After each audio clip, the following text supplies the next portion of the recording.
the most fundamental thing you need to have as a business person is understand, what are you trying to build here? What's the business you're trying to develop? And that's really the bedrock of any marketing. If a marketer shows up and says, okay, what do you want me to do? Fire them. They're supposed to help you understand what you're supposed to do, not you tell them what to do. And that's, I think, why so many accounting sites look the same. Is a web person shows up and say, okay, what do you want? Say, I want a website, and what's important to your clients? And you say all the things that you've heard over and over. I'm a trusted advisor, blah, blah, blah, blah, blah, none of which really help you differentiate yourself. And that dutifully goes on your website, and there you are, completely undifferentiated, just like everybody else.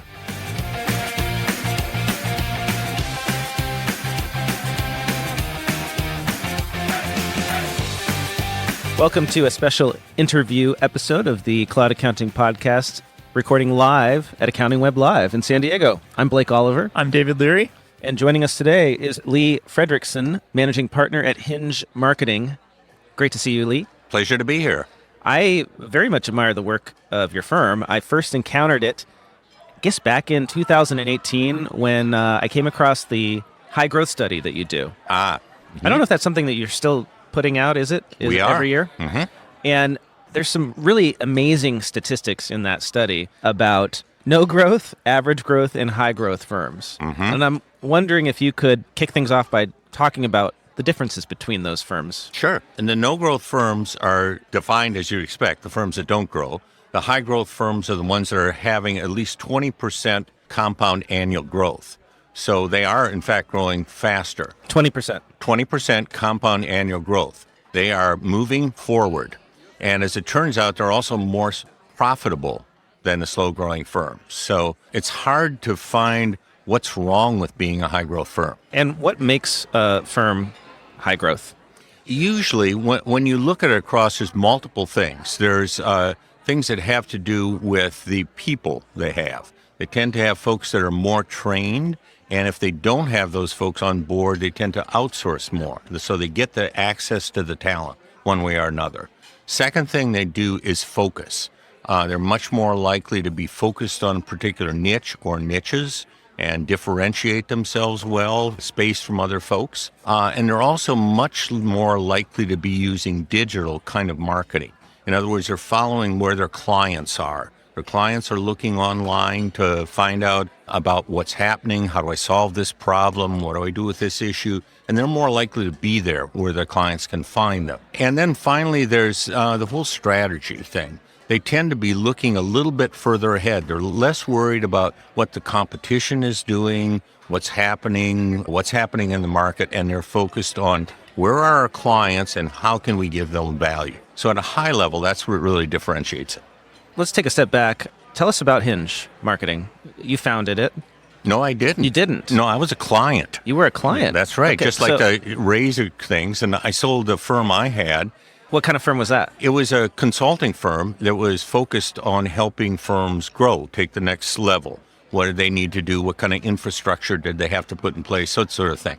And we would work with like manufacturers who had dealer networks and help them improve the performance of those networks. So after that, I looked at Hinge and we got to talking about, I realized that as a client, there were a few things I didn't like about most firms. I didn't like that they would ask me, for example, what the strategy was supposed to be or so forth. I thought, that's your job. You're the professional here. And they didn't really drive by research. And so we really focused on, I'm a behavioral psychologist by training, so we focused first on the research, understanding what really works. And we said, that's what we're going to offer. I don't care if I hold my nose and it's not what I want to do. We're going to focus on what our clients really need. And that has turned out to be really a golden formula because it has allowed us to really catch things as they're emerging. Like the digital trend, to be able to be on the front edge of that rather than try to play catch up after it's been moving for 3 or 4 years. And what's the firm look like? Where are you located? How many people are there? Give us the high level view. Well, we're located, our headquarters is outside of Washington, although we've always had some people remotely, but now with this, we've been hiring remotely. So we have folks all over the country now. We're about just under 50 people. We work exclusively with professional services firms, and accounting is one of our verticals, along with management consulting and law firms and so on and so forth. So we're 100% professional services, although within professional services, we work with different professions. And one of the characteristics of high growth firms that you mentioned is they focus on digital. They do. Digital marketing. I take it that is something that you also focus on. Mm-hmm. It is indeed. And that's interesting. As an accountant who talks to a lot of accounting firms, I feel like a lot aren't still doing much in the way of digital. They've put up a website, hopefully. Mm-hmm. I'm still surprised, though, when I visit somebody's domain and their email address and it just gives me a 404 error because they don't have that. Exactly. But, that's sort of the table stakes. Mm-hmm. What in your mind is the playbook digitally for these high growth firms, the firms that you see growing 20%? What are they doing from a digital perspective that others aren't? Yeah, that's really the question we've been digging into more recently, and looking at how they use technology. And one of the very interesting things is that the firms, there's a direct relationship between how technologically sophisticated a firm is, what their level of maturity is, and their ability to grow fast and be more profitable. So in other words, the firms that are more sophisticated use more technology, not just for the work they do, but also for the marketing they do. Those kinds of things that is a real leverage for folks. It's helping them grow, and it's really helping them deal with some of this talent shortage that everyone is really struggling with these days. When you say digital marketing tool, what do we dig in for me more? What does that mean? Because I know most firms still get the majority of their new clients by referral. So are you seeing that these high growth firms are getting more of their clients online? Or what is the mix and how are they getting them? Yeah, they're getting a larger percentage of their clients online. And one of the things that really is a telltale about whether you're doing digital marketing right or not is if the leads are coming in are poorly qualified and don't turn into anything, you're not doing it right. Because our experience and what we've lived is that digital leads who've been following you, who've checked you out digitally, are the most qualified, the easiest to close, and by far the best clients we have. No question about it. So it's the exact opposite of what many people's experience is. So, it's like anything. You dabble in a little bit, you try a little bit. Oh, geez, this doesn't work. Well, duh. Would you expect it to work? Well, and why doesn't it work? Well, it does. If you don't know what you're doing, it's hard to do it well, right? And that, of course, is the problem. Most people, they train to be an accountant. They didn't train to be a digital marketer. So they, by necessity, they either need to become a digital marketer, study it, learn it, and that kind of thing, or they need to use somebody who understands it, can help guide them and show them what they need to do. What we see most doing is doing what they think is popular. So, for example, a lot of stuff on social media. People are very likely to jump into social media. They don't actually do anything with it. They're just on it. It would be like going to a network event and standing over by the cheese dip and waiting for someone to come over and hire you. It just doesn't happen that way. You have to work it. And if you're not working social media and you're not doing something with it, it's not going to produce much. Another thing we're seeing is more people are really focused on digital advertising as a way of reaching certain niche markets. Let's say you have a small practice in rural Virginia and you want to specialize in a certain thing. There's nothing really that prevents you from doing that these days. There was a time when you needed to live close to an airport and have a suitcase in one hand to be able to have that kind of a national practice. Not anymore. So many of the barriers to specializing are just really melting away. So it's a matter of focusing on a market and reaching it, and digital advertising can be a good way of doing that. But perhaps the big gun, the thing that works by far the best, is search engine optimization. And that simply means understanding what are the issues that your clients have, producing top quality content that really addresses those and helps people understand the issue and know what are my alternatives and how might I go. And by doing that, you're doing something that's very important. You're making your expertise, which is invisible. You have no idea when you meet someone, are they a brilliant accountant or a charlatan? You just don't know. But as you start to listen to them, read what they write, you start to get an understanding of how they can help you. And when you have someone who's educating you and has been helping you, the natural instinct is when you need additional help, who do you turn to? Someone you already trust, you already know, who's already been helpful. What we found is that works so well, we get about 90% of our business is people picking up the phone or emailing and contacting us because they want exactly precisely what we do. So that is how Hinge itself That's right. obtains. No complaining about shoemaker's children. That's a bum excuse. So SEO, search engine optimization, you're talking about, I have web pages on my site, I have blog posts, and those, how do those get me the leads? They won't unless they're really found and they're relevant to people. So the first thing that needs to happen is you need to have the very best content you can that really addresses the issue and answers the question people have. So that's sort of step number one. Step number two is you have to make it visible initially. So if you don't have a strong SEO presence, that's where you may need some advertising, some PR, getting it out in front of people so they understand it exists. And then over time, what will happen is people will begin to find that, and that builds on itself. So if you have the technology right, you're on a platform that Google likes because it's user-friendly, it's fast to load, it's mobile-friendly. So if you have the technology, you have the right content, and you have some promotion to get that visibility jump-started, those are the components that tend to make SEO effective. I've seen marketing companies for accounting firms, website building companies, these things. And I'm just in the industry enough, and I go to enough accounting firms' websites, and I follow enough accounting firms on social media to really recognize, they probably got ripped off because they got the exact same thing this other firm just tweeted out. No, wait. And then I search on Twitter, and I'm like, oh my God, there's 250 tweets in a row of the exact same image in the same SEO blog post they put on their site. And so you're talking about those website services where you sign up for the website, right, David? And then they give you blog posts. And then you post it on your blog post, and they automatically post the blog post for you, and then they automatically tweet it for you, etc. I don't necessarily know if that works or not, and I guess it doesn't Hinge because I'm like, you got your answer. I've never smelt Hinge before. Right? It doesn't work. I've never been like, oh, that's a Hinge job.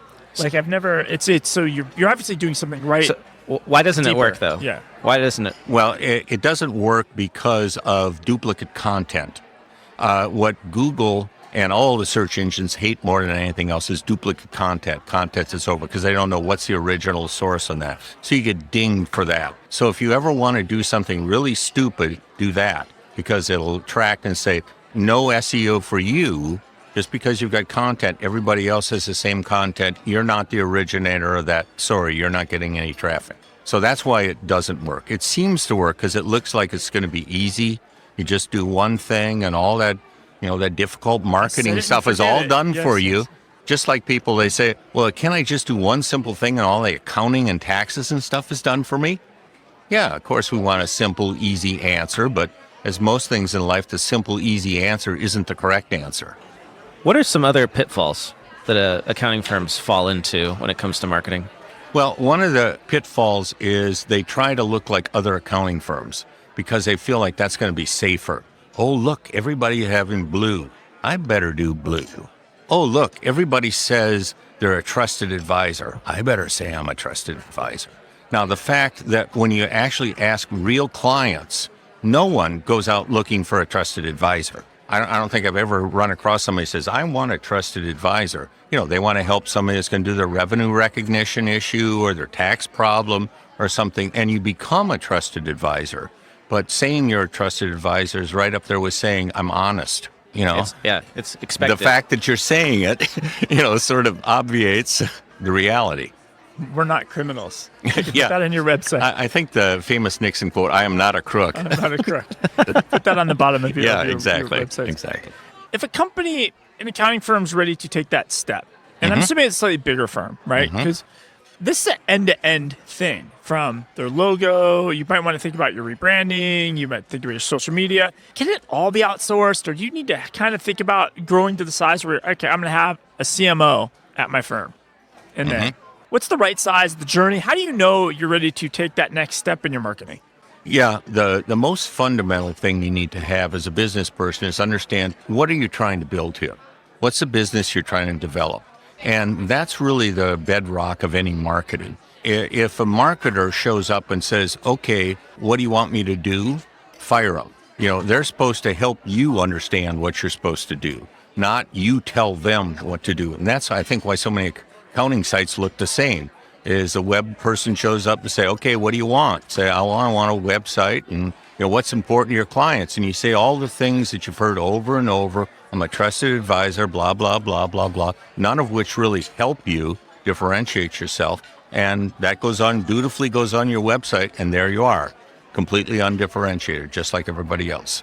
So you're here at AccountingWEB Live. You're speaking on a panel about the Great Resignation. Yes. Attracting and retaining top talent. How do top firms attract and retain top talent? Interestingly, by being themselves and by conveying who they really are. The biggest reason people leave these days is not for more money, common misunderstanding.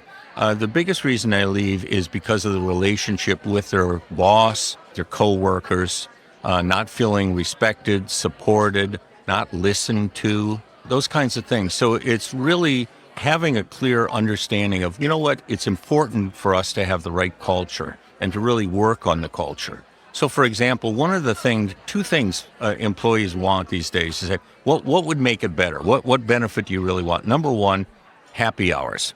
Happy hours? Why? Well, I've been sitting at home for 2 years, and right now, anytime with anybody is great. So that's number one. But not far down the list is something we call shout-outs, or public recognition for some of the good work you've done with your coworkers. So imagine, you're in there tax season, busting your chops, doing all of these things over and above, and what do you get? Nothing. No career advancement, no recognition, nothing special. And say, I don't have to put up with this. There's all sorts of others. I might go in-house, I might go to part-time, I might do something else. So I think that's really what's driving it, is people now have more options than they did before. And once you open up the options and give people the opportunity to do something, they start voting with their feet.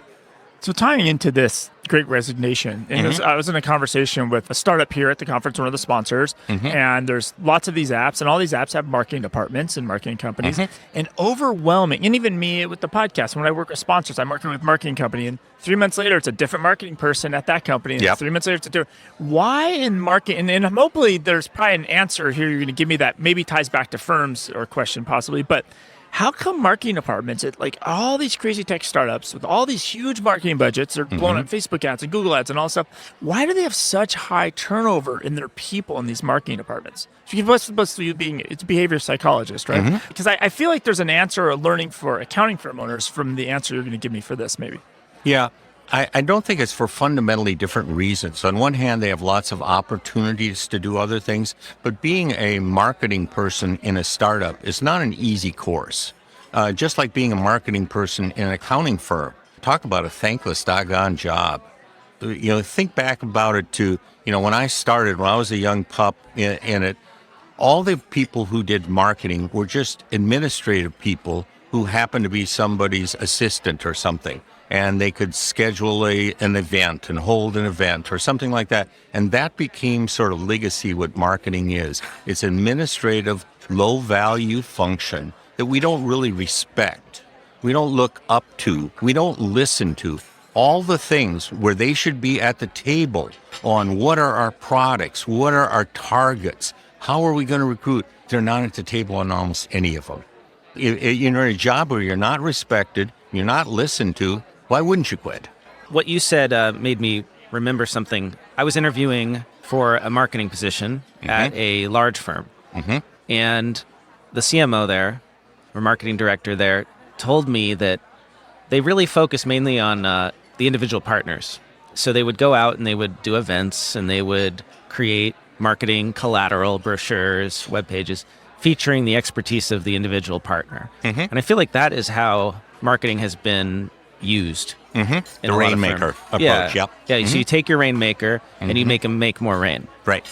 But what strikes me as very different that's happened in the last 10 years is the rise of these firms where there are no partners on the about page of the firm. There are the people, the partners are much less important than the team. Maybe you have a whole team picture, and it's the brand, the firm itself is what you're marketing. Indeed. And that's been a shift that we've been seeing take place in accounting firms now for about the last 10 years. It started very slowly, but it's picking up speed where people are understanding there is such a thing as a brand in there, and that does make a difference. That helps you close business, it helps you attract clients and so forth. And when you focus on the individual partner and you put all the incentives there, it really limits how much you can cross-sell, how much additional business you can do. So it's really a bad business model for any firm that wants to grow and become profitable. And I think that's why it's changing, because it doesn't really address the needs of the client. It addresses the needs of the partners, the needs of the firm, but not the needs of the client. So Lee, you have a PhD in behavioral psychology. How did you end up getting a PhD in that field and then going into consulting, right? Yeah. What happened is I didn't know it at the time, but I was an entrepreneur I grew up on a small family farm, and I've always been an entrepreneur. And it took me a while, and I had to go through the whole process of becoming a professor and so forth, say, yeah, I can do this. And then I said, do I really want to? I looked around at all my colleagues that were 20 years older, and they were unhappy and grumpy. And I thought, no, thanks. So I resigned a tenured professorship and took a job with Arthur Young. And it took me about 6 to 10 minutes and said, not this either. No, thanks. Eventually, I just found that being an entrepreneur was who I was. And as soon as you understand who you are and you start believing in yourself and you start doing it, your life changes. And I think that's what the problem is with a lot of folks is they really are somebody else, but they haven't recognized it yet. So you had to get the PhD in psychology to then understand yourself. Find out, oops, I'm on a cul-de-sac. Well, I'm sure it helps you in so many ways in marketing. It does, of course. Yeah. And it's hard to know because I don't know what it's like to not have one. But Can you repeat what you just said, that sentence of they don't know who they are because they haven't found themselves yet, or vice versa? Can you repeat that? What did you mean by that? Well, what I mean by that is a lot of people go into something because people tell them they should, their parents tell them they should, and they're unhappy in it all from the beginning. And they don't really put themselves into it. They don't enjoy what they're doing. And the people you see who are successful or something is someone who has found out what they want to do, what they enjoy doing, and they're focusing on that. And if you're not focusing on what you're doing, you're just going through life, putting in time, waiting for it to get better. Well, it doesn't get better. You have to make it better. You have to make other choices, do other things, and then your life changes. It's kind of like a firm's website, right? Like you could tell it's a generic website and they're just searching for who they are. And until they make that commitment. And knowing who they are, they can't really be truly successful. They can float along with the tide, but they can't really plow new ground. Because you can't do marketing if you don't know who you are. Right. Well, and you can't market to everyone. I think that's my takeaway from the time I've spent in marketing is that if you try to market to everybody, your message will be diluted and won't mean anything. Right? Yeah. I mean, if a strategy is not a little bit scary, it's not really a good strategy. No. All good strategies are scary. Good marketing gets people's attention, but that also has the risk of maybe you turn some people off. Well, if you're not turning somebody off, you're not turning anybody on. That's by definition. If you try to please everyone, you please no one. We know that as people, when we talk about derisively about people pleasers who try to please everyone and they end up pleasing no one, including them, most specifically themselves. And that is why when we get emails from listeners who disagree with us, I take that as a good sign. You read them. Yeah. Lee, thanks so much for your time today. If our listeners want to learn more about Hinge, where should they go? HingeMarketing.com. And judge us by our website. If you don't like the website, you're not going to like us. That's a pretty strong way to say that.